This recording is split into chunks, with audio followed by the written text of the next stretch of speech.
Hi my friends, welcome to the video. My name is David. I just finished watching the new Netflix documentary which premiered today. It's Wednesday, November the 13th. Not unlucky, but it's the 13th. I watched it with my wife and my cats and my dogs. They all seem to enjoy it. But before I'm gonna give you my thoughts on it, I'm gonna show you a few clips that I sneakily filmed. Enjoy.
Thank you.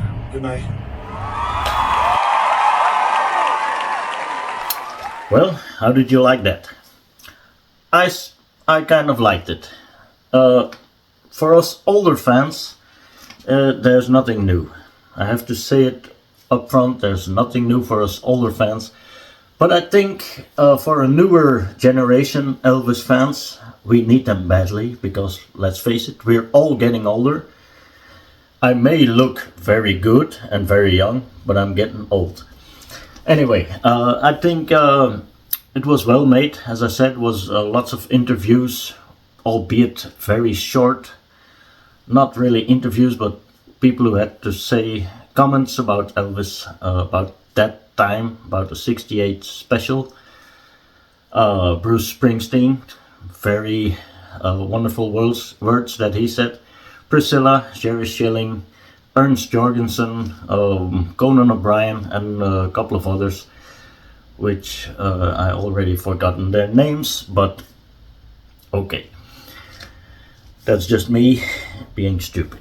But I kind of liked the documentary, but as I said, for us older fans, there is nothing new. And hence, that's why I think it was made for a newer audience, for a younger audience. So they could have a chance to see how great Elvis really was, especially in the 68 special. But it doesn't handle about the special alone. It starts with the beginning of his career, the Ed Sullivan shows and everything, and going into the army, making movies, and then 64 when it started, his career started to decline a little bit. Well, a little bit much, to be honest. And the resurrection began with the recording of How Great Thou Art, the album, which he won a Grammy for the first he won for that entire album. And that's when that's in my opinion also when the comeback started with that album. Or a few songs earlier, maybe on the album, on the Clambake album, like Guitar Man, such songs, US Mail. That's about the time that it started to became a change for Elvis. When he set his foot down and said, I want to make music the way I want to make it. And that's highlighted in the documentary. And then, of course, it's leading up to the comeback special, the 68 special, as they call it now, the comeback special.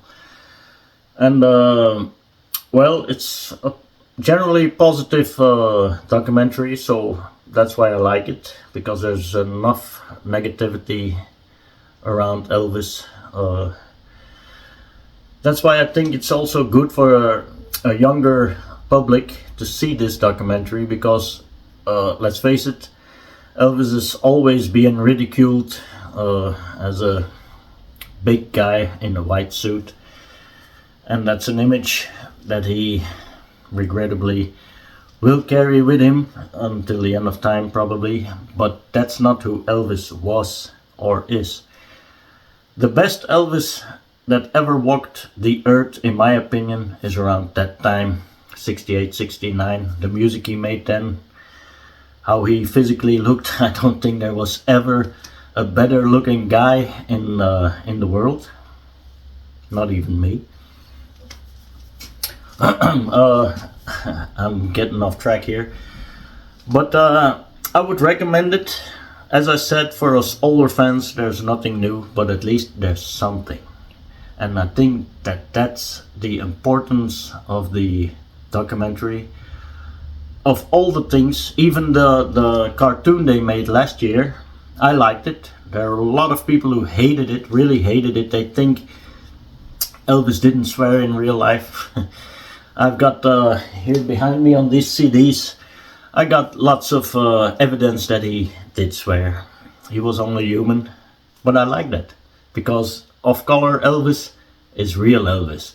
And that's what they tried to do to make it seem dramatically in this documentary. It's not a missed opportunity. It's was it necessary? Well, that's for the future to decide. I think it's always a good initiative for forums like Netflix or Amazon or Prime or whatever to make Elvis relevant. And that's what it's all about. Make Elvis relevant. Keep him relevant.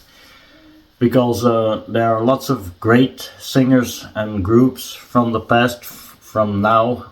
Well, no, there are very good entertainers and singers, but there is only one Elvis, and he has to be remembered, and he has to keep existing.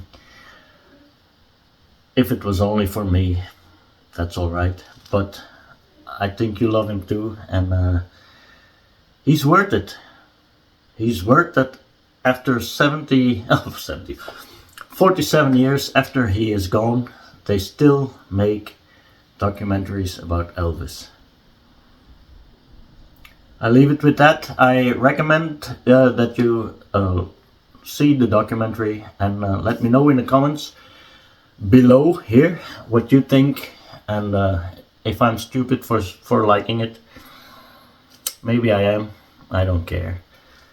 I like everything Elvis. So, ladies and gentlemen, oh, and by the way, today I had my 500th subscriber, and I want to thank you all very much. I'm a small channel, I'm a small guy, and but it warms my heart that there are 500 people who cared enough to subscribe, and I want to thank you all from the bottom of my heart. And with that, I'm really gonna leave you. Goodbye. Hi, I'm back again. You really thought I was gonna leave you so fast? No. I forgot to say something. What really bugs me about the documentary. I still think it's a good documentary, but it always bugs me when they give false information. And it might be the tiniest thing, but to me it's important. At the end of the documentary they say, when it was done, after the special, the comeback special, he gave 361 concerts before he died. 361, really? I thought there was more than that. I thought it was at least 1100. I have a book that's called 1100 and something shows. Maybe they are wrong. Maybe Netflix is right. I don't know. What do you think? 361? Much more. Goodbye, baby.